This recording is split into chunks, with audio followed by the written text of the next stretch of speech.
এই যে এখানে যে মুরব্বীরা আছে দেখবেন নিজের দিনেরা ঠিক মতো সেমাইটা পর্যন্ত মুখের মধ্যে নেয় না, নিতে গেলে চোখের পানি ফালা ফালা কান্না করে।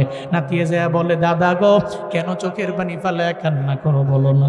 দাদা কয়, নাতি রে আমি কেন কান্না করি জানো নি, আমার মায়ের কথা মনে পড়ে গেল। ছোটবেলায় আমি দেখছি আমার মায় আমারে সারা সেমাই খাওয়ার জন্য প্লেটের মধ্যে সেমাই নেয় নাই। আমি ছোটবেলায় দেখছি আমার বাবা আমার জন্য কত কষ্ট করে করে এরপরে আমার জন্য দেবিদ্বারের বাজার থেকে আমার জন্য পাঞ্জাবি বাবাই কিনা দিল। ঈদের ময়দানে আমার বাবাই গেছে, আমিও গেলাম, বাবাই তো দামি একটা পাঞ্জাবি বাবার জন্য কিনে নাই, আমারে কিনা দিছে। এখন তো তোমার বাবাই বিদেশ থাকে, তুমি তো আমার নাতি, এখন চাইলে তো আমি দামি পাঞ্জাবি কিনা ঈদের ময়দানে যাইতে পারি, কিন্তু আমি পারি না। কেন পারি না? কারণ আমার জনম দুঃখী আব্বা এবং আম্মার কথা আমার মনে পড়ে যায়। ঈদের দিনে সেমাইও খায় না, আরাম মতো ওই বৃদ্ধ বাবাজিটা সুন্দর করে ঈদের ময়দানেও যেতে পারে না। আল্লাহ পাক মায়ের অন্তরে এমন একটা রাডার ফিট করে দিয়েছে, সন্তানের জন্য মা যেই পরিমাণ মায়া দেখাতে পারে বাবা এত দেখাইতে পারে না। আবার সন্তান কখন কি হালাতে আছে, কখন চোখের পানি ফেলে কান্না করে, এই ব্যাপারে বাবা বলতে পারে না, মায় বলতে পারে। কেন জানেননি? কারণ মায়ের অন্তরে আল্লাহ পাক এমন একটা ব্যবস্থা করে দিয়েছে, সন্তান কখন মা বলে চিল্লায় মা বলতে পারে, মা বলতে পারে, মা বলতে পারে, মা বলতে পারে। সৌদি আরবে ছেলে থাকে, মালয়েশিয়ায় থাকে ছেলে প্রবাসী, মা তো চোখে ঘুম নাই, রাতের বেলা আরামে ঘুমায় না, রাতের বেলা জেগে জেগে মায়ের রবের দরবারে কান্না করে সন্তানের জন্য। আছে না নাই? বাবায় তো ঘুমায় থাকে, মায়ে কান্না করে, হঠাৎ করে গভীর রাতে মায় লাফ দিয়ে ঘুম থেকে জেগে গেছে।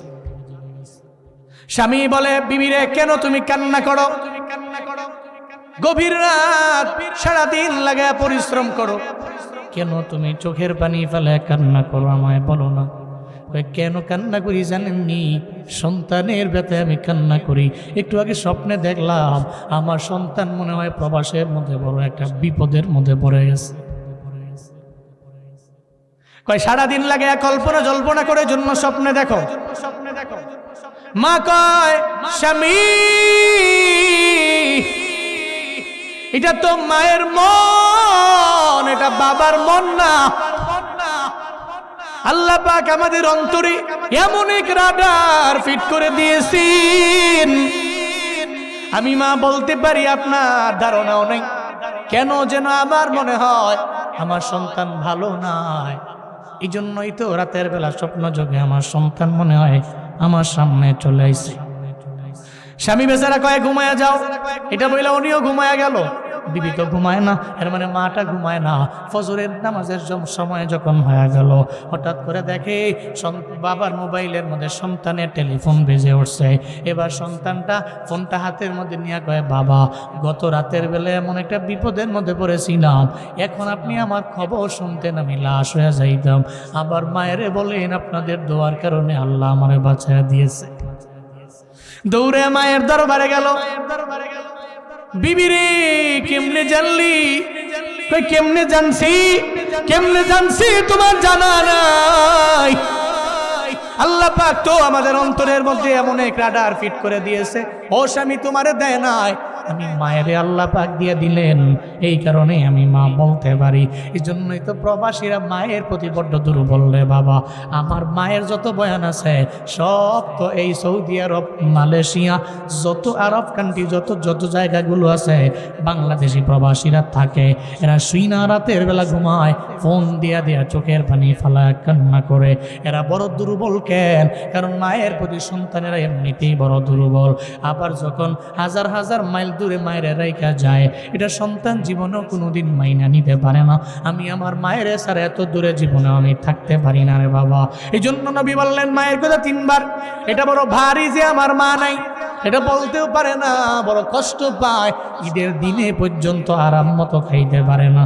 যেই সন্তানের মা নাই, এই যে এখানে যে মুরব্বীরা আছে দেখবেন ঈদের দিনে এরা ঠিক মতো সেমাইটা পর্যন্ত মুখের মধ্যে নেয় না, নিতে গেলে চোখের পানি ফালায় ফালায় কান্না করে। নাতিয়ে যায় বলে, দাদা গো কেন চোখের পানি ফালায় কান্না করো বলো না। দাদায় কয়, নাতি রে আমি কেন কান্না করি জানো নি, আমার মায়ের কথা মনে পড়ে গেল। ছোটবেলায় আমি দেখছি আমার মা আমারে সারা সেমাই খাওয়ার জন্য প্লেটের মধ্যে সেমাই নেয় নাই। আমি ছোটবেলায় দেখছি আমার বাবা আমার জন্য কত কষ্ট করে করে এরপরে আমার জন্য দেবিদ্বারের বাজার থেকে আমার জন্য পাঞ্জাবি বাবায় কিনা দিল।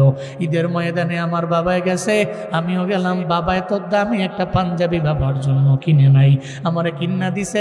এখন তো তোমার বাবায় বিদেশ থাকে, তুমি তো আমার নাতি, এখন চাইলে তো আমি দামি পাঞ্জাবি কিনা ঈদের ময়দানে যাইতে পারি, কিন্তু আমি পারি না। কেন পারি না? কারণ আমার জনম দুঃখী আব্বা এবং আম্মার কথা আমার মনে পড়ে যায়। ঈদের দিনে সেমাইও খায় না, আরাম মতো ওই বৃদ্ধ বাবাজিটা সুন্দর করে ঈদের ময়দানেও যেতে পারে না। বাবার প্রতি দুর্বল হওয়া স্বাভাবিক ব্যাপার। তালিবে ইলম বলে, ও সুলতান আমার তো মা নাই বাবা নাই, চাইলে তো আমারে কেউ আমারে হারিকেন জ্বালানোর জন্য, প্রদীপ জ্বালানোর জন্য তেল আমারে কিনা দেয় না। আমি কেমনে কোরআন হিফজ করব, মুখস্থ করব, আমার জানা নাই। রাতের বেলা সব আমার ছাত্র ভাইরা আগায় গেল, আমি পারি না। কেমনে পারবো? কারণ আমার মাও নাই বাবাও নাই, এরা চাইলেও তো আসতে পারে না আমারে প্রদীপ জ্বালানোর জন্য তেল কিনার টাকাও আমারে দিতে পারে না। আমি বড় গরিব, কিন্তু যখন গভীর রাত, আমি গভীর রাতে আমার আল্লাহর সাথে সম্পর্ক লাগাই। আমি গত রাতের বেলা সম্পর্ক লাগাইতে যাইয়া একটা পর্যায়ে আমি নবীর উপরে দুরূদ পড়তে লাগলাম, সাল্লাল্লাহু আলা সাইয়্যিদিনা মুহাম্মদ, সাল্লাল্লাহু আলা সাইয়্যিদিনা মুহাম্মদ, সাল্লাল্লাহু আলা সাইয়্যিদিনা মুহাম্মদ। আমি নবীর উপরে দুরূদ পড়তে লাগলাম, দরুদ। একটা পর্যায়ে রাতের বেলা এই মাদ্রাসার বারান্দার মধ্যে যখন আমি ঘুমায় গেলাম, আমি তাকে দেখি আমার স্বপ্ন যোগে আমার মদিনার নবী আমার দরবারে হাজির হয়ে গেছে। আমি স্বপ্নে দেখি মদিনার নবী আমার দরবারে হাজির। আমি নবীরে বললাম, নবী গো আপনি আমার দরবারে হাজির হয়ে গেছেন। নবী আমি তো বড় এতিম, আমার মা নয়, আমার বাবা নয়, আমি চাইলেও তো মাদ্রাসার মধ্যে প্রদীপ জ্বালাইয়া রাতের বেলা আমি পড়তে পারি না, আমার কোনো পুঁজি নাই। আমার নবী কয়, তুই আমার উপরে দরুদ পইরা রাতের বেলা ঘুমায় গেলা, স্বপ্ন যুগে আমি তোর দরবারে আইলাম, চিন্তা করবি না রে তালিবে আলেম। এই তালিবে আলেম, আমি তোরে বললাম তুই এখনই চইলা যাবা, সুলতান মাহমুদ গজনবীর সামনে যাবা, আর যা বলবা সুলতান মাহমুদ গজনবীর কাছ থেকে তুমি 5000 দিরহাম পানা। এটা বলতে দেরি, যদি বলে কে বলছে তুমি বলবা মদিনার নবী কইছে।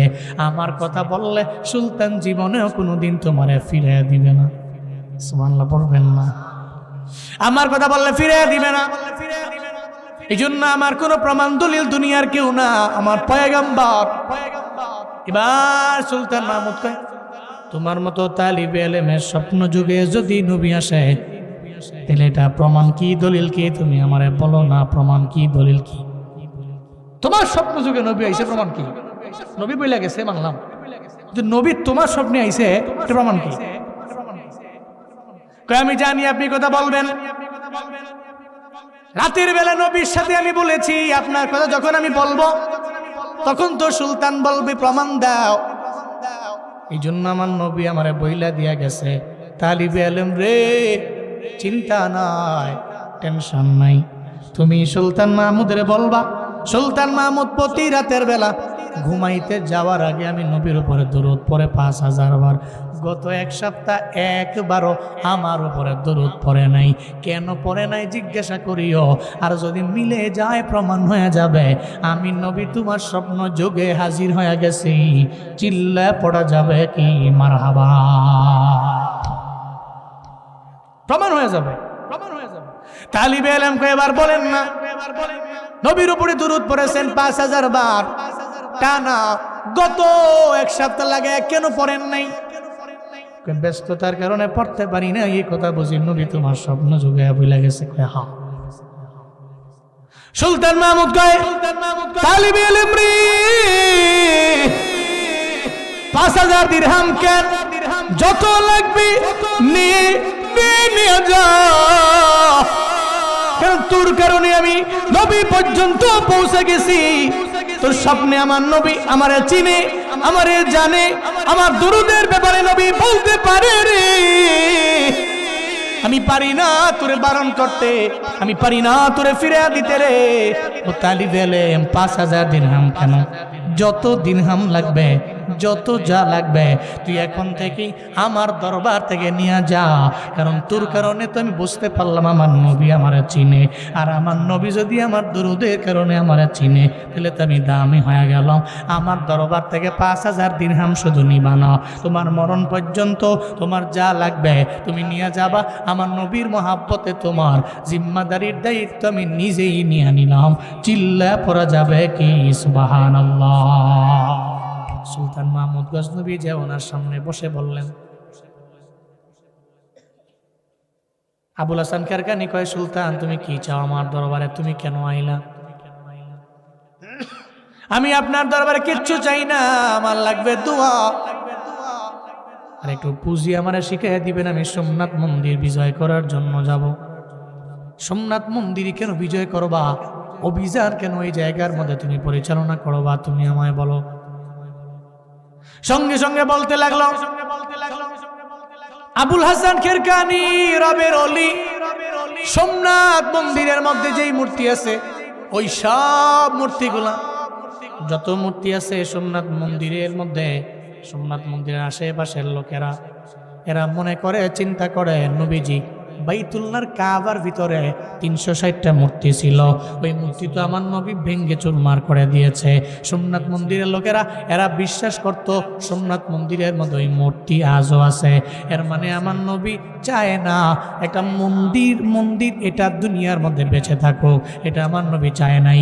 এ কারণেই তো ওই মন্দিরের মূর্তিগুলা ভেঙ্গে চুরমার করে দিয়েছে। তাহলে সোমনাথ মন্দিরের মধ্যে আজও পর্যন্ত ওই মন্দিরে মূর্তি, আমার নবীর ভাঙ্গা মূর্তি কেন আদৌ অবশিষ্ট থাকবে? আমি চাই না, আমি চাই যে সোমনাথ মন্দিরটাকে আমার অধীনস্থে নিয়ে আসব, আমার কাছে নিয়ে আসব, অভিযান পরিচালনা করে আমি আমার কাছে আনবো। আমার তো সেই সৈন্যবাহিনী নাই, আমার সেই দলবল নাই, অলি কামিল, আমি কি করতে পারি আমায় বলেন? আপনার বড় পুঁজি হলো নামাজ, সুবহানাল্লাহ পড়ে না, আপনার বড় পুঁজি হলো নামাজ, এছাড়া আপনার বড় কোনো পুঁজি নাই, আপনার পুঁজি হলো নামাজ। সঙ্গে সঙ্গে বলতে লাগলো, আপনি কি করবেন আমি আপনারা শিখাইয়া দেই। ওনার গায়ের মধ্যে একটা জুব্বা ছিল, একটা জুব্বা ওনার গায়ে থেকে কইলা সঙ্গে সঙ্গে বলল, ও সুলতান মাহমুদ গজনবী ধরেন এই জুব্বাটা আপনি নিয়ে চইলা যান, এই জুব্বাটা নিয়ে সোমনাথ মন্দির বিজয় করার জন্য, অভিযান পরিচালনা করার জন্য আপনি যাবেন। আপনার ডানে বামে সামনে পেছনে যেই সৈন্যবাহিনীরা থাকবে এরা সব চলে যাবে, আপনি যাবেন না। একটা তাঁবুর মধ্যে ঢুকবেন, ওই তাঁবুর মধ্যে দুইটা সম্পর্ক লাগাবেন আমার আল্লাহর সঙ্গে। এটা বইলা জুব্বাটা দিয়া নামাজের ব্যাপারে একটা আদেশ কইরা ওনাকে পরামর্শ দিয়া বিদায় করে দিলেন। চলে আসলেন সুলতান মাহমুদ গজনবী।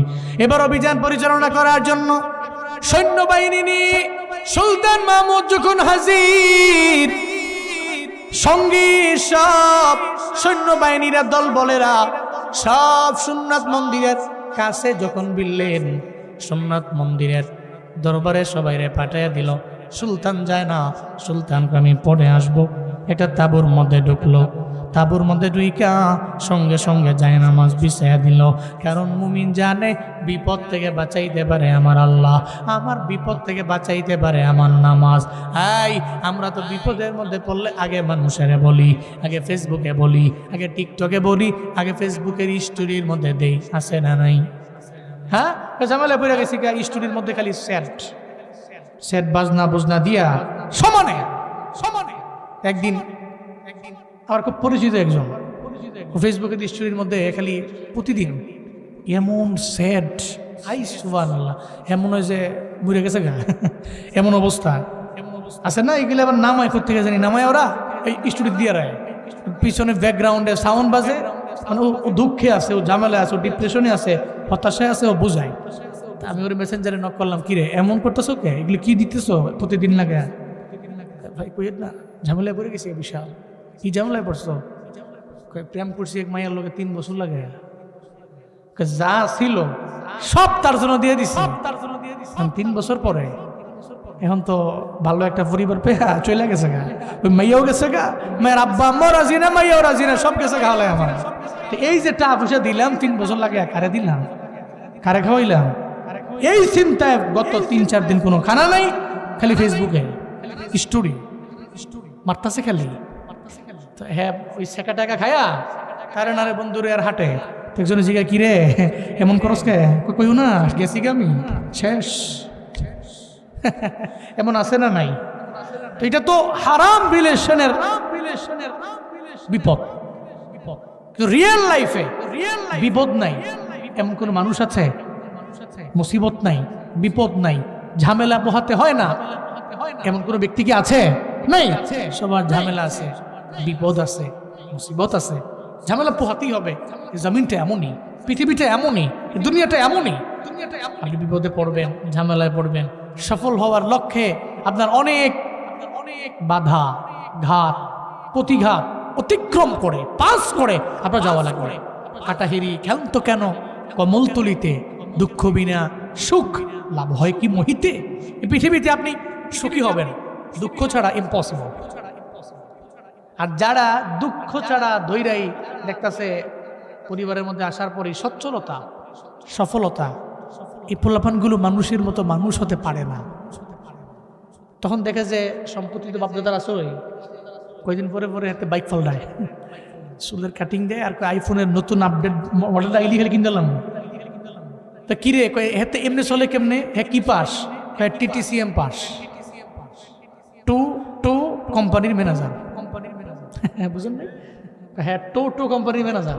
হ্যাঁ হাডে হুডে ঘুরে, চুলের কাটিং দেয়, ফোন চালায়, না পড়াশোনা, না কোনো ভালো কাজ, না কোনো সামাজিক খাতে তার কোনো আছে অবদান। আজাইরা ঘুরে ঘুরে খায়, এর কামি এটা। কি করে? বাপদাদার সম্পত্তি আছে, বেচে খায়, চলে ঘুরে। মনে রাখবেন এর কাছে সম্পদের কোনো কদর নাই।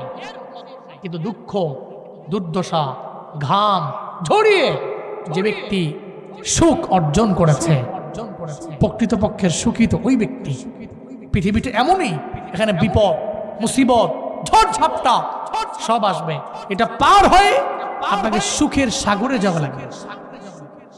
বাস্তবতা এটাই।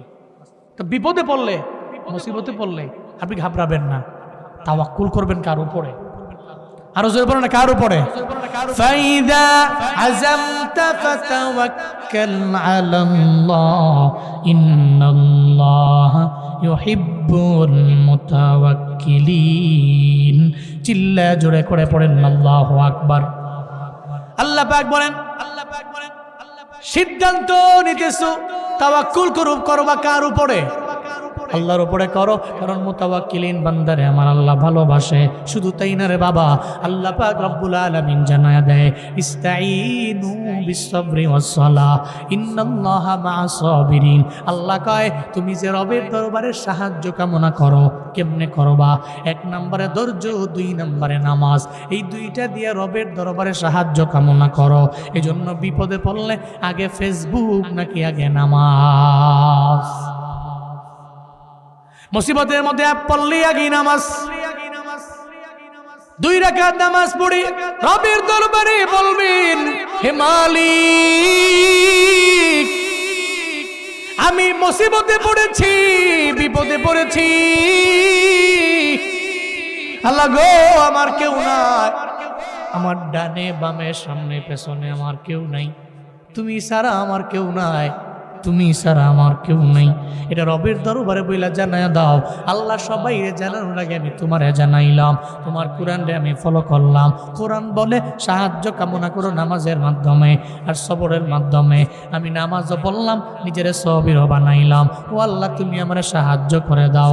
আল্লাহর দরবারে নামাজ এবং সবরের মাধ্যমে যদি রবের দরবারে বলতে পারো রে বান্দা, তাহলে আমার আল্লাহ যত বড় বিপদ আছে এই বিপদ থেকে উত্তরণের পথ আমার আল্লাহ বের করে দিতে পারে কি পারে না? কারণ বিপদ দেওয়ার মালিককে, আবার এই বিপদ থেকে পথ বাঁচার জন্য পথ বের করে দিতে পারেও তো আমার আল্লাহ। এজন্য চিন্তা নাই।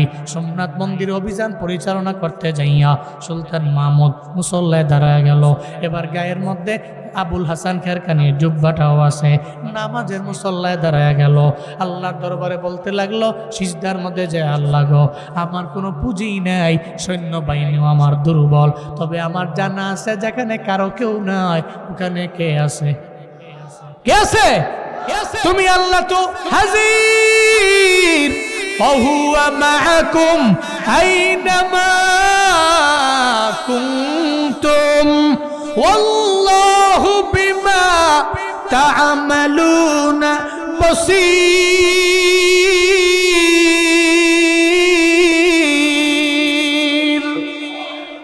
আল্লাহ কয় বান্দা তুই যেখানে আমি আল্লাহ তো সেখানে। হুয়া মাআকুম মাইনামা কুনতুম, তিনি তোমাদের সঙ্গে আছে যখন তোমরা যেখানেই যাও।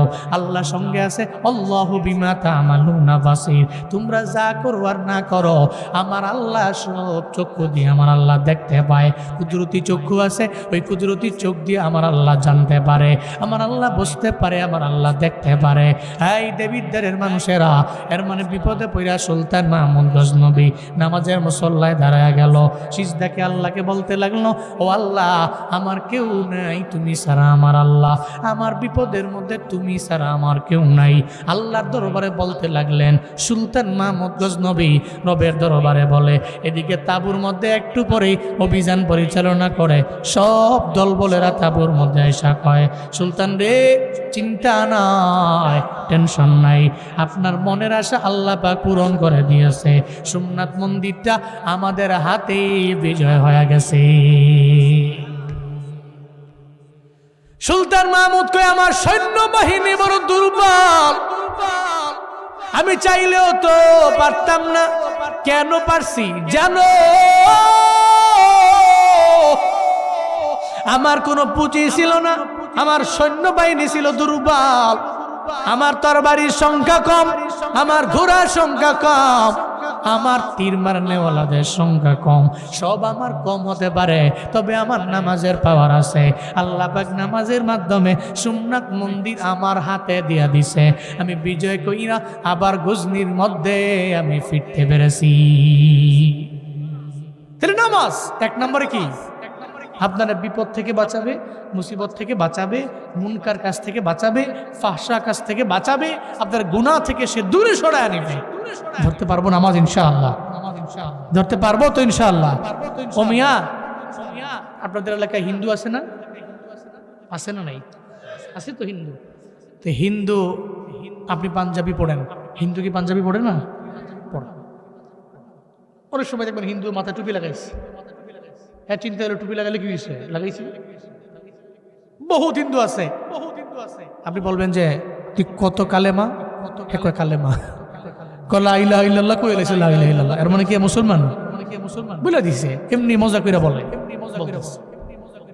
একটা হিন্দু যে দোকানে যায়, ওই দোকানে কি আপনি যান না? যান কি না? একটা মুদি দোকানে হিন্দু গিয়েছে, আপনিও গিয়েছেন, সে ওখান থেকে মাল কিনেছে, আপনিও কিনেছেন। আবার যে জায়গা থেকে সে পাঞ্জাবি বানায় ওই টেইলার্সের দোকানে আপনি যান না, এটা এমন না। হ্যাঁ জেনে যায়, আপনিও এনে যান। হেও পাঞ্জাবি পরে, আপনিও পরেন। হেও মাঝে মাঝে টুপি পরে, আপনি সবসময় পরেন। আবার দেখবেন কিছু হিন্দু আছে গরু গোশতও খায় কি নাই নাকি? আরে প্রায় হিন্দুই খায়। এই যে বাইরের কথা ঠিক আছে, প্রায় হিন্দুই খায়। বহুত হিন্দু আছে। গরুর গোশত যদি যখন দেখছে গরম গরম রান্না খায়, দুধ তরি মারি খাইলো এরকম মজার গোশত হয় নাকি? সুবহানাল্লাহ। আর পৃথিবীতে যত গোশত আছে, যত গোশত, হ্যাঁ দেখছেন ব্যাপারটা? ভাই কইছে এটা হাইজ দিছে মাশাআল্লাহ, কথা ঠিক হয়। গরুর নামা, আলহামদুলিল্লাহ, গরুর নামা। আমি একদিন ওই মাহফিলে যাব, বাড়ি থেকে বেরোচ্ছি। আমার আবার বাড়ির আশপাশে বহুত হিন্দু আছে। শান্তিনিকেতন বাড়ি, আমার গ্রামে বহুত হিন্দু, কঙ্গাই। যারা কোনো সময় গেছে দেখছে বহুত হিন্দু আছে। আমার বাড়ির পাশেও বিশাল এদের আখড়া, আগে যখন গ্রামে থাকতাম আমি ঘুমাইতে পারতাম না রাতের বেলা। ওই যে বলে না আখড়ার মধ্যে কি বাজায় না বাজায় আছে না, যেই জোয়ান ফুলাইনটা দুর্গা পূজায় যায় এরা আবার জানে, ভালোই জানে, যাকে পোশাক ছাড়া হয় না, বেলা যা বেসরম খাটাস আছে না কিছু বলবেন, শরম লজ্জা নাই। হিন্দুর দুর্গা পূজা তুমি যাও, তোমার ঈদুল ফিতরে ঈদুল আজহায় কোন দিন আইছে হিন্দু? হ্যাঁ নামাজ পড়ছে তোমার লগে, কোরবানির সময় গরু জবাই করলা এক গোস্ত খাইছে তোমার লগে এসে একসাথে বসে কয়দিন আর প্রসাদ খাওয়ার লেগা মাটি খাইতে গেছো তুমি, لا يتخذ المؤمنين الكافرين أولياء من دون المؤمنين ومن يفعل ذلك فليس من الله। আল্লাহ ঘোষণা যে মুমিন কাফেরকে বন্ধু বানালো, কাছের বানালো, এর সাথে সম্পর্ক করলো, এর জানিয়ে দাও এর সাথে আল্লাহর কোনো সম্পর্ক নাই। মিয়া সম্পর্ক আল্লাহর লগে নাই, তা আপনি সম্পর্ক কাফের সঙ্গে করেন, আপনি দামি হন, সুবিধা নাই। যদি আপনি মনে করেন আপনি কাফের সাথে সম্পর্ক করে আপনি দামি, তাহলে আপনি দামি মনে করছেন তো আপনি এটা। আর যদি মনে করেন সম্পর্ক কাফের সঙ্গে না লাগাইয়া আমার আল্লাহকে আমার কাছের বানাবো, তাহলে কোনো কাফের, কোনো বেদিন, কোনো বেঈমান, কোনো মুশরিক, কোনো নাপাক ব্যক্তি আপনার বন্ধু হতে পারে না। আল্লাহ আমাদের সবাইকে সঠিক বুঝদান করেন, আরো জোরে পড়ে না আমিন। তো হিন্দু আমার একদিন গাড়ি ব্রেক দিয়া আমার বলতেছে হুজুর কই যান? মাহফিলে যাই। মাহফিলে যান, প্রতিদিনই যান, মাঝে মাঝে কি আম করে নেমন যায় না? কয় কি তুমি না হিন্দু, তুমি মাহফিলে যে গীতা তুমি অপবিত্র। হুজুরে কয় কি আমি মাত্র স্নান করেছি, বলে মাত্র স্নান করেছি, তো মাত্র স্নান করেছি আমি তো পবিত্র। আমি না, এ পবিত্র, হে পবিত্র না, কারণ ইন্নামাল মুশরিকুনা নাজাস, মুশরিকরা অপবিত্র ঘোষণাকার। গোসল করলে পাক হয়ে যাব? একমাত্র অন্তর দিয়ে বিশ্বাস করতে হবে আল্লাহ ছাড়া কোনো ইলাহ। সেদিন থেকে সে পবিত্র ঘোষণা করেছেন কে? আমি বললাম তুমি অপবিত্র, তুমি মাহফিলে যে কি করবার? মাহফিল কি বুঝো নাকি? তুমি উদয় গিয়ে কিতে মাহফিল? তো হে কই যে আমরা তো জানি হুজুরকে খাওয়ান বলা। হুজুরদের কি ভালো? সারা দেশের মানুষেরা কিছু জানুক বা না জানুক, এতটুকু জানা আছে হুজুরদের খাওয়ান বলা। মসজিদের হুজুরে যদি একদিন 3টা দাওয়াত খেয়ে লাইছে, তো কিছু লোক তো লেগে গেছে পিছনে, কিছু লোক যায় কয় কি হুজুর দাওয়াত কয়টা যা? 3টা নেই, ফ্যাটটা দেখেন না কত বড়। এরকম বলে না তো বললে আমি আরো খুশি হই। হুজুরকে খাওয়ান বালা, কে খাওয়ায়? কথা কয় না, কে খাওয়ায়? আল্লাহ খাওয়ায়। আচ্ছা আপনি যে খান, আপনি কি মনে করছেন নিজের পাওয়ারে খান? আপনারা কে খাওয়ায়? তাম করে আল্লাহ খাওয়ায়। আপনারে 1 বেলা খাওয়ায়, আম করে 3 বেলা খাওয়ায়। বিষয়টা কি এমন নাকি? আমরাও 3 বেলা খান, আমরাও 3 বেলা খাই। হ্যাঁ, 1 বেলায় হয়তো 1 ঘন্টা অন্তর অন্তর আমরা 3 বার বসতে হয়। কে খাওয়ায়? আমি তাকাব্বুরি করি না। এই যে মালদ্বীপে গিয়েছি, আমার পেটে যারা আছে দেখছে, আমি আর রায়হান গিয়েছিলাম মালদ্বীপে, 3 দিন ছিলাম। সবকিছু পরে লাস্ট দিন যেদিন আমরা চলে আসবো, এর আগের দিন রাতের বেলা প্রথমে সন্ধ্যার পরে নিয়ে একদল খাওয়াইছে, সন্ধ্যার পরে হোটেল থেকে বার করে নিয়ে দূরে খাওয়াইছে। এরপরে 10টা বাজে আরেক দল খাওয়াইছে, 12টা বাজে শুয়ে পড়ছি। এই সময় ফোন দিয়ে হুজুর একটু বের হবেন, আমরা সমুদ্রের পারে একটু ফিশ বারবিকিউ। খাইছে রে অলরেডি মাগরিব পরে একবার শেষ, 1 দফা, 10টার দিকে 1 দফা, আবার এই 12টা বাজে ফিশ বারবিকিউ। রায়হান কয় সারছে রে, ফ্যাট পুট হুটতে যাবো গা। তো চিন্তা করলাম মিয়া, মানুষ যে বলে হুজুররা খায় বেশি, হুজুররা পরে ঘরে খায়, এই খায় সেই খায়, কে খাওয়ায়? চিল্লা বলেন না, কে খাওয়ায়? আল্লাহ পাক খাওয়াচ্ছেন, আলহামদুলিল্লাহ। এই জন্য আমরা এটা ফখর করে বলি, রিজিক তো আল্লাহ।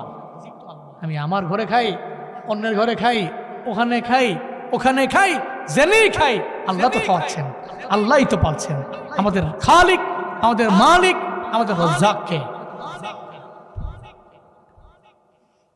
তো হিন্দু বলায় কয় হুজুর খাওয়ান পালা, তা আমি বললাম যে আমাদের খাওয়ান পালা এটা তুমি জানো কেমনে, জানি আমি, তুমি কেন বলতেছ? আমরা জানি যে মাহফিলে গেলে গরম গরম গরুর গোস্ত দেয়। আমি চিন্তা করছি গরিব মানুষ নিজে গোস্ত কিনে না খাওয়া, এটা তো বড় কষ্টের ব্যাপার। মাহফিলে গিয়া মাথার টুপি লাগাইলাম, আমরাও কইবেন যে এটা হিন্দু না মুসলমান এটা বুঝতো না তারা। আমিও মোটামুটি গরুর গোস্ত দিয়ে খাইয়া পড়া ফেরাম বাইক খাইছে। মূলত উদ্দেশ্য কি গরুর গোস্ত খাওয়া? হ্যাঁ, এর মানে আপনি গরু গোস্ত খান, এরাও খায়। তাহলে হিন্দু গরু গোস্ত খাইলো, আপনিও খাইলেন। হিন্দুর মাথার মধ্যে টুপি, আপনার মাথায় টুপি, তার গায়ে পাঞ্জাবি, আপনার গায়ে পাঞ্জাবি। শুধু তাই না রে বাবা, তাহলে হিন্দু আর মুসলমানের মাঝে সব তো এক হয়ে গেল। পার্থক্য কোথায়? মদিনার নবী বলেন একটা হিন্দু, একটা খ্রিস্টান, একটা বৌদ্ধ, একটা কাফির ওরে কাশি দিয়া বাইন্দা নামাজে নেওয়া যাবে না। মুসলমান এমন হবে রে, ওরে বলাও লাগবে না, ফজরের আজান দিলে অজু বানাইয়া দৌড়াইয়া মসজিদের মধ্যে চলে যাবে। চিল্লায় কও ঠিক কিনা? চল দৌড়ে চলে যাবে মুসলমান, আজান হইলে দৌড়ে চলে যাবে। মুসলমান আর হিন্দুর মাঝে পার্থক্য তার কুসলা, নামাজ ছেড়ে দেওয়া আর নামাজ ধরে ফেলা, এটা তো পরিচয়, নামাজটার পরিচয়। তাহলে মুমিনরা সফল কাম হয়ে গেছে। 1 নম্বর গুণ, এদের ভিতরে নামাজ আছে। চিল্লায় বলেন কি আছে? জোরে বলেন না কি আছে? নামাজ আছে। 2 নম্বর আল্লাহ পাক বলছেন মুমিনের পরিচয় কি? আল্লাযীনা হুম ফি সালাতিহিম খাশিউন। 2 নম্বর পরিচয়, ওয়াল্লাযীনা হুম আনিল লাগwi মুরিদুন। চিল্লায় জোরে করে পড়েন আল্লাহু আকবার। আল্লাহ পাক বলেন যারা মুমিন হবে এরা সফল কাম হয়ে গেছে। 2 নম্বরে এই মুমিনগুলো এরা এমন হবে জীবনও কোনোদিন অনর্থক কোনো কথাবার্তা এরা বলবে না। এদের জবান দিয়ে অনর্থক কোনো কথাবার্তা এরা বের করবে না। যতক্ষণ কথা বলবে আল্লাহ রাসূলের কথা বলবে, কাজের কথা বলবে, এরা এদের জবান দিয়ে এমন কথা বলবে না যেই কথার কোনো দাম নাই, যেই কথার কোনো মূল্য নাই। এক কথায় এরা জিহ্বার গুনাহ থেকে নিজেরা পরিপূর্ণ বাঁচায় রাখবে। এই জিহ্বার গুনাহ আছে না নাই? এরা মিথ্যা বলবে না, এরা এই জিহ্বা দিয়ে ওয়াদার খেলাফ করবে না। এই জিহ্বার গুনাহ থেকে নিজেকে পরিপূর্ণ বাঁচায় রাখবে। এমন হালাতে ওই মুমিনটা তো সফল কাম হয়ে যাবে, কারণ এত নিজে অনর্থক কথাবার্তা বলে না, এরা জিহ্বার গুনাহ করে না। মদিনার নবী জানায়া দেয় মাইয়াজমানলি মা বাইনা লিহিয়াইহি ওয়া মা বাইনা দিজলাইহি আজমান লাহুল জান্নাহ। মদিনার নবী বলেন এই উম্মতেরা শুনে নাও, তোমাদের 2 চোয়ালের মধ্যবর্তী স্থান হলো জিহ্বা, আর 2 রানের মধ্যবর্তী স্থান হলো লজ্জাস্থান। এই 2টা জিনিসের হেফাজতের দায়িত্ব যেই উম্মত নিয়ে নিবে, এই 2টার গুনাহ থেকে নিজেরে যে বাঁচায় রাখবে, আজমান লাহুল জান্নাহ। মদিনার নবী কয় আমি তার জান্নাতের জিম্মাদারি নিয়ে নিলাম। জিহ্বার গুনাহ নাই, লজ্জাস্থানের গুনাহ যার নাই, মদিনার নবী কয় ওর জান্নাতের জিম্মাদারি আমার। ও তো নিজেরে বাঁচায় রাখলো, জিহ্বার গুনাহ থেকে বাঁচায় রাখলো, লজ্জাস্থানের গুনাহ থেকে নিজেরে বাঁচাইলো। আমি তার দায়িত্ব নিয়ে নিলাম, পরিপূর্ণ দায়িত্ব নিয়ে নিলাম। ওই উম্মতের জিম্মাদারির দায়িত্ব এটা আমি আল্লাহর হাতে। এর মানে জিহ্বার গুনাহ করা যাবে যাবে নাকি? এই জিহ্বা দিয়া গালিগালাজ করা যাবে না। এই জবান বড় দামি, এই জবানটারে কোনোভাবে অপবিত্র বানানো যাবে না। কিন্তু কপালপুরা যুবকেরা, যেই মায়ের গর্ভের মধ্যে আল্লাহ আপনার জবানটারে এত পরিমাণে পবিত্র রাখলেন, এই ঠোঁটটারে আমার আল্লাহ নাপাক হতে দেন নাই। কপালপুরা মুসলমান জমিনের মধ্যে আসার পরে মায়ের গর্ভ থেকে বের হইয়া হঠাৎ করে ও 10 বছর পর্যন্ত ভালো, ও 12 বছর পর্যন্ত ভালো, হঠাৎ করে কেমন যেন এখন আর মুরব্বীদের সাথে ভালো আচরণ করে না, খারাপ আচরণ করে। কই তুই কে? আমি কিশোর গ্যাংদের অন্তর্ভুক্ত। কই এত পরিমাণে পাওয়ার কেন তোর? কই আমার পাওয়ার আমার বন্ধুদের সার্কেল আছে, পড়ালেখা কি নাই? কই পড়ালেখা নাই। কই মুরব্বীদের সাথে বেয়াদবি করো কেন? কই তুমি আমারে বুঝ দেওয়ার জন্য আইসো না। 12 বছর 13 বছর পর্যন্ত ভালো, হঠাৎ করে স্কুলেও যায় না, কলেজেও যায় না, কোথাও যায় না, না গেছে মাদ্রাসার বারান্দায়, মা বাবার সাথে অন্যায় অপরাধ, এত পরিমাণে মাদকাসক্ত হয়ে গেছে, এমনকি এমন নিজেরে এমন বানায় ফেললো, এখন কারো কথাই মানে না, কারো কথাই শুনে না, এখন হুজুরদের কথা ভালো লাগে না, এখন উলামায়ে কেরাম ভালো লাগে না, আব্বার কথা ভালো লাগে না, কোনো মুরব্বীর কথা মানতে রাজি না। এমন পরিস্থিতি এই সমাজে আছে না? না, 14 বছর ভালো, হঠাৎ করে ও কেমন যেন খারাপ হয়ে গেছে। স্কুল ভাল লাগে না, না ভাল লাগে মাদ্রাসা, কিছুই ভাল লাগে না, আব্বা আমার কথা শুনে না, সব পড়াশোনা ছেড়ে দিয়া এখন ওর মতো চলে। এরকম আছে না নাই? আর কেমন খারাপ আচরণ, বাজে বিহেভ। তোমাদের জন্য যারা এগুলো করো, তোদের জন্য শিক্ষা হইল শরীফ ওসমান বিন হাদি। মনে রেখো, তুমি সমাজে খারাপ আচরণ করে মরে গেছো, তোমার মরণের পরে একটা মুরব্বীও মন থেকে দোয়া করবে না। তুমি তো এখনই মরতে পারো, তাই না? এখনই আমরা মরতে পারি, তো এখনই এই ময়দান থেকে বের হওয়ার পরই তো আমরা লাশ হতে পারি, এক মুহূর্তে, কোনো গ্যারান্টি নেই। তুমি যে অন্যায় করো, মুরব্বীর সম্মান করো না, ইজ্জত রক্ষা করো না, এই যে খারাপ আচরণ করো, গালিগালাজ করো, তোমার মরণের পরে যদি একটা মানুষ দোয়া না করে, তোমার জীবনটা ব্যর্থ জীবন। আর মইরা গেছি, মানুষ আমার জন্য কাঁদতেছে, বলতেছে বড় আলমপুরের ওই ছেলেটার মতো কোনো ছেলে হয় নাকি? তো ভালো ছেলে, তোমার 50 বছর, 30 বছর, 17 বছর, 15 বছর, 20 বছরের লাইফ, সফল লাইফ, এতে কোনো সন্দেহ নাই। এই জন্য জীবনটাকে এমনভাবে সাজাতে হবে। ইয়াংরা, তুমি স্কুলে পড়ো, কলেজে যাও, ভার্সিটি যাও, মাদ্রাসায় পড়ো, কামিল পাস করো, এদিকে দাওরা করো, তুমি মাস্টার্স কমপ্লিট করো, যাই করো, বিনয়ী হও, তাকাব্বুরি নিয়ে চলো না। আর মাদক দ্রব্য সেবন থেকে নিজেকে বিরত রাখো। এই জবানের দাম আছে না? এই মুখটা পবিত্র, এটাকে পবিত্র রেখে আল্লাহকে ডাকলে আল্লাহ সাড়া দিবে। আর যেগুলাই এই গাঞ্জা গুঞ্জা খায়, ইয়াবা খায়, মদ খায়, ডাইল খায়, আছে না নাই? দেখবেন যে খাইয়াটাইয়া তারে না রে বন্ধুরে, তারে না রে বন্ধুরে, আছে না নাই? এমনি এমনি হাঁটে। আমি একদিন এক গাঞ্জা করে জিজ্ঞেস করছিলাম, কিরে তুই গাঞ্জা খায় কি মজা বস করি?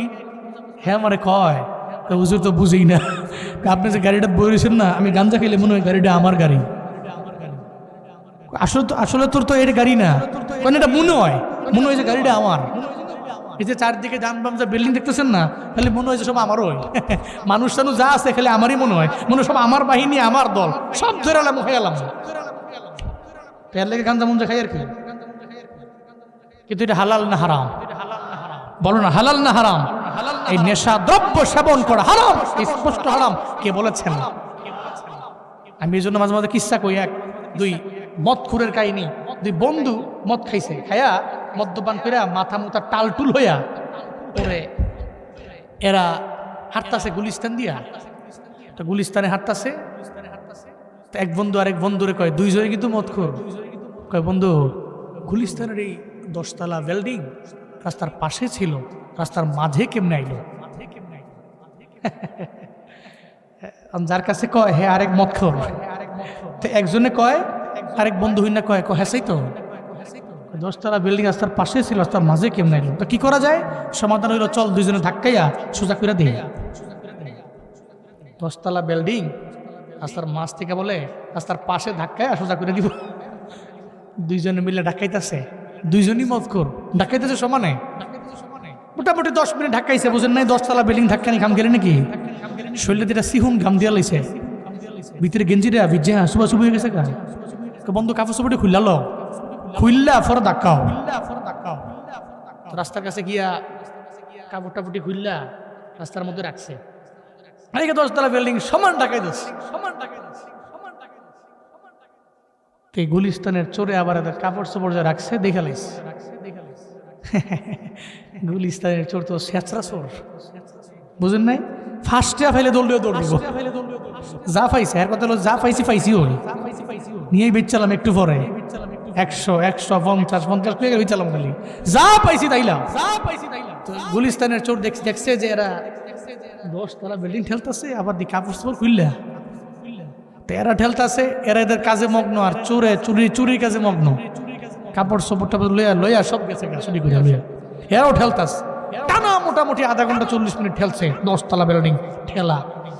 তো বন্ধু কই যে এক বন্ধু পিছনে যায় দে কাপড় চোপড়টি নাই, তো আরেক বন্ধুরে কো বন্ধু বাদ দে বাদ দি মুখে রে 10 তলা বিল্ডিং যদি নাড়াইতে না পারি তাহলে আগামীকাল সমস্ত বাসগুলো আইসা অ্যাক্সিডেন্ট করবে। ঠেল না বন্ধু, ঠেলে লাভ নাই। আমার কাছে মনে হয় যে গুলিস্তান থেকে ঠেলতে ঠেলতে এটা আমরা একবারে সংসদ ভবন পর্যন্ত নিয়ে পড়ছি। আর কয় কি কস না কস, নাহলে পিছনে ফিরা দেখ জেনে কাপড় চোপড়ি রাখছিলাম ওইটাই দেখা যায় না। কাপড় চোপড় যেন রাখছে এটা বলে দেখা যায় না, কিন্তু সুরি করে রয়ে গেছে কইতেও পারে না। 10 তলা বিল্ডিং ঠেলতে ঠেলতে আর মাজা বাঁকা। এই জন্য মদ্যপান করা হালাল না হারাম? এজন্যই মাদকদ্রব্য সেবন করা হারাম। ইন্নামাল খামরু ওয়াল মাইসিরু ওয়াল আনসাবু ওয়াল আজলাম রিজসুম মিন আমালিশ শাইতান ফাজতানিবুহু লাআল্লাকুম তুরহামুন। চিল্লা জোরে করে পড়েন আল্লাহু আকবার। আল্লাহ পাক বলেন ইন্নামাল খামর, নিশ্চয়ই মদ, ওয়াল মাইসির এবং জুয়া, ওয়াল আনসাব এবং প্রতিমা, ওয়াল আজলাম এবং লটারি, রিজসুম মিন আমালিশ শাইতান, এটা জীবনেও কোনোদিন কোনো মুমিন বান্দার আমল না, কোনো মুমিন বান্দার কাজ না, এটা শয়তানের কাজ। এই উম্মতেরা, এটা থেকে নিজেকে বিরত রাখো। মদ্যপান করা যাবে না, নিজে আঞ্জা দিয়া ধরে গাঞ্জা খাওয়া যাবে না। হালাল না হারাম? নিষেধ করেছেন কে? আরো জোরে চিল্লায়া বলেন কে? আল্লাহ আমার যুব সমাজকে মাদক দ্রব্য সেবন করা থেকে হেফাজত করেন। আরো জোরে চিল্লায়া পড়েন আমিন। তাহলে এই জবান পবিত্র, অনর্থক কথাবার্তা বইলা আর মাদক দ্রব্য সেবন করে এই জবানকে ধ্বংস করা যাবে না। 2 নাম্বার। 3 নাম্বার আল্লাহ পাক বলছেন ওয়াল্লাযীনা হুম লিযাকাতি ফাইলুন, যাকাতের ব্যাপারে এরা অগ্রগামী হবে। যাকাত ফরজ হলি যাকাত দিবে, এটাকে জরিমানা মনে করবে না, মনে করবে যাকাত দিলে সম্পদের মধ্যে আল্লাহ পাক বরকত বাড়ায় দিবে, চিন্তা করে এরা যাকাত দিবে। 4 নম্বরে ওয়াল্লাযীনা হুম লিফুরুজিহিম হাফিজুন, এটা আগেই বলেছি, এরা এদের লজ্জাস্থানের, এদের সতীত্বের হেফাজত করে চলবে। লজ্জাস্থানের গুনাহ থেকে বাঁচতে পারলে আর এই জিহ্বার গুনাহ থেকে বাঁচতে পারলে নবী জান্নাতের জিম্মাদারি নিয়ে নেবে। তো নবী যে জান্নাতের জিম্মাদারি নিয়ে নেয়, তাহলে কি সফল না ব্যর্থ? কথা বলেন না, সফল না ব্যর্থ? তাহলে মুমিনরা অলরেডি সফল কাম হয়ে গেছে। এদের গুণ কি? 1 নম্বরে নামাজ। কি আমরা 5 ওয়াক্ত নামাজ পড়বো ইনশাআল্লাহ, পারবো না ইনশাআল্লাহ? আল্লাহ তৌফিক দান করেন। 1 নম্বরে 5 ওয়াক্ত নামাজ পড়বেন। 2 নম্বরে এই জিহ্বা, এই জবান পবিত্র, এটা দিয়ে মিথ্যা বলা, ওয়াদা খেলাফ করা, গালমন্দ করা, এগুলো করবো না। জিহ্বার গুনাহ থেকে নিজেকে বিরত রাখবো। 2 নম্বর। 3 নম্বর, যাকাত ফরজ হলেই যাকাত দিয়ে দিব ইনশাআল্লাহ। নিজে এগুলা নিজের মনে কইরা ব্যাংকে রেখে দিলাম, জমা করে গেলাম, এফডিআর করে রাখলাম, এমটিডিআর করে রাখলাম, কার জন্য করলাম? সন্তানের জন্য। ভুল। দিস ইজ রং ওয়ে, ওয়াল্লাহি দিস ইজ রং ওয়ে। আপনি যাকাত না দিয়া এই সমস্ত সম্পদগুলোকে জমা করে কার জন্য রাখছেন? সন্তানের জন্য। আপনি মরে গেলে বহু নজির প্রমাণ আছে, সন্তান বাবার লাশটা পর্যন্ত দাফন করে নেই, জানাজার আগেই বাবারে ওই আগেই রাইখা জমি জমাগুলো ভাগ কর, টিহাটুহারি আগে ভাগ কর, ভাগ বটরা কইরা এর পরে আব্বার জানাজা করিস। আপনি এই সম্পদ রেখে গেছেন কার জন্য? এই সন্তানের জন্য না। আপনি রেখে যান, অসুবিধা নেই, তবে যাকাত দেন। এই সম্পদের হক যাকাত, ফিতরা, দান সৎকার এগুলো কইরা এরপরে যা রাখার সন্তানের জন্য রেখে যান, যাকাত দিয়ে দিবেন। মুমিনরা যাকাত দিয়ে দেয়। 4 নাম্বার, নিজের সতীত্বের হেফাজত করবেন, লজ্জাস্থানের হেফাজত করে চলবেন। আল্লাহ আমাদের সব ভাইকে সফল মুমিন হওয়ার তৌফিক দান করেন। আরো জোরে বলেন আমিন। আল্লাহ আমাদের সবাইকে মুমিন মুফলিহ হওয়ার তৌফিক দান করেন। আল্লাহ আমাদেরকে সফল মুমিন হওয়ার তৌফিক দান করেন। যারা ব্যর্থ মুমিন এদের থেকে আল্লাহ হেফাজত করেন। আমরা নামের মুমিন হব না, আমরা গুণের মুমিন হব।